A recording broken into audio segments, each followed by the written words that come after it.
Hello everybody. Sa pag-apply po ng PCO accreditation sa DNR EMB Regional Office, sa application form po online, kailangan po magpasa ng notarized affidavit of joint undertaking of the Pollution Control Officer and the Managing Head. So dito po nagpapasa tayo once na mai-upload natin sa ating application system, saka natin pwedeng isubmit yung ating application. So, paano ba mag-prepare ng affidavit of joint undertaking? Siyempre, meron po tayong DNR prescribed template. Let me show it on the screen. So, ito po ang template ng affidavit of joint undertaking between the Pollution Control Officer and the Managing Head. So nakasulat po dito, Republic of the Philippines, City of, at dito nilalagay kung saan tayo nagpapanotaryo, kaya ito tinatawag na Notarized Affidavit of Joint Undertaking. So dito, we are declaring the names of the responsible officers, the managing head, and the PCO. So we, lagay natin yung pangalan ng managing head. For example, Peter Pan. Ayan yung ating managing head. At meron tayong of legal age Filipino, a resident of kung saan siya nakatira, halimbawa Barangay Alangilan, Batangas City, Batangas. So ito po yung kanyang resident address. And siya po ang managing head of kung ano po ang name ng company na nakaregister o registered doon sa company registration system ng DNR. So, halimbawa, ABC Company Inc. At ito naman, itong company na to, saan naman ito located? Saan yung company na ito? Like for example, Barangay Balagtas, Batangas City, Batangas. So ito naman yung location kung saan naroon ang kumpanya na i-represent ng managing head at ng PCO. And then, sunod po yung name ng PCO. So, halimbawa, Juan de la Cruz. So, siya ang ating PCO of legal age Filipino, a resident of, so, halimbawa, Barangay Pinyahan, Batangas City, Batangas. So, meron tayong address naman ng Juan de la Cruz, itong PCO. And si Juan de la Cruz, siya ang appointed Pollution Control Officer ng nasabing company. So, ABC Company Inc. Lagay natin din lang dito. At ang address ng company din na yan.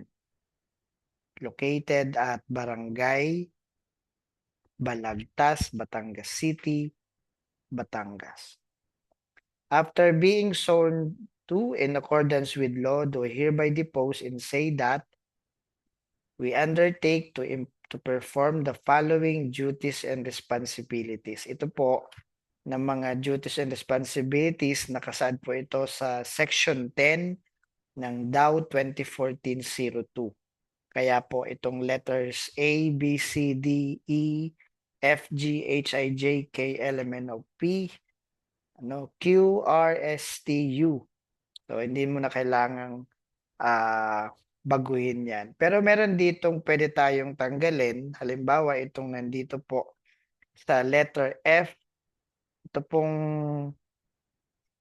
item na to ay para po kasi sa mga PCO na nagre-represent ng isang transporter,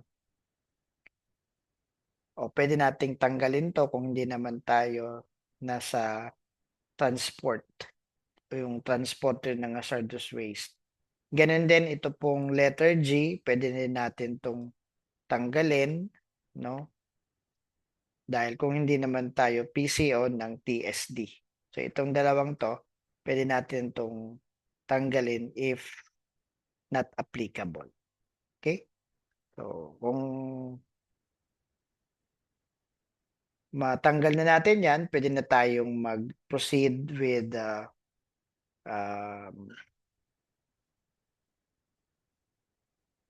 other items na kailangan i-provide ang information. So done this, for example, 4th day of December 2024 in Batangas City, Batangas. Okay? So lagay natin dito ang pangalan ng managing head. So yung ating affiant, Peter Pan, at yung pangalan naman ng ating PCO, Juan de la Cruz. Example lamang. Then, pagka nailagay na natin yung mga pangalan nila, dito naman sa baba, lagay natin yung competent evidence of identity ni Mr. Peter Pan at ni Juan de la Cruz na PCO, yung kanilang ID number, like yung driver's license number 1, 2, 3, 4, 5, at kay Juan de la Cruz. Yeah, valid until, for example, December 4, 2025. Ano po? Example lang. At yung kay Juan de la Cruz, April 4, 2030. Example lang. So after po na malagay ito dito, mag-print lang nitong affidavit of undertaking at ipanotaryo po ito.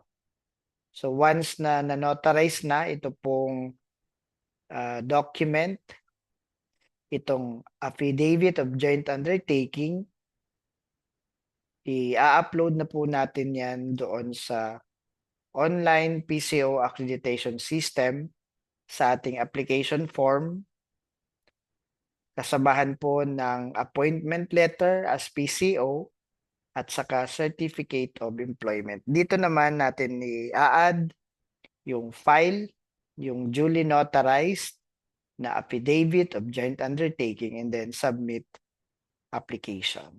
So I hope natutunan nyo kung paano mag-prepare ng affidavit of joint undertaking, at sa mga susunod na video, discuss din natin yung certificate of employment at iba pang mga requirements. Thank you very much at mabuhay ang mga pollution control officer. Mabuhay tayong lahat. Thank you po.